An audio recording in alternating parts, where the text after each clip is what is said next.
ہمارا وطن عزیز آزادی کی لڑائی 1947 عیسوی میں ہی جیت گیا تھا، لیکن ابھی یہ ایک جمہوری ریاست نہیں بنا تھا۔ لگ بھگ 3 سال کی محنت کے بعد ڈاکٹر راجندر پرساد اور ڈاکٹر بھیم راؤ امبیڈکر کی سرپرستی میں ہمارا دستور تیار کیا گیا۔ 26 نومبر 1949 کو آئین ہند لکھ کر محفوظ کیا جا چکا تھا، مگر ابھی اسے نافذ نہیں کیا گیا تھا۔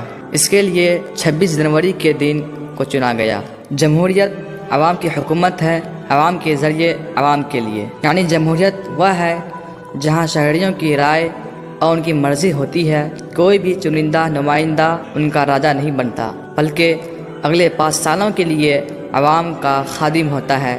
ہندوستانی عوام کو برطانوی حکمرانی سے نکال کر ہر طرح کی آزادی کو محفوظ کرنے کی کوشش کی گئی۔ یوم جمہوریہ دراصل آزاد ہندوستان کی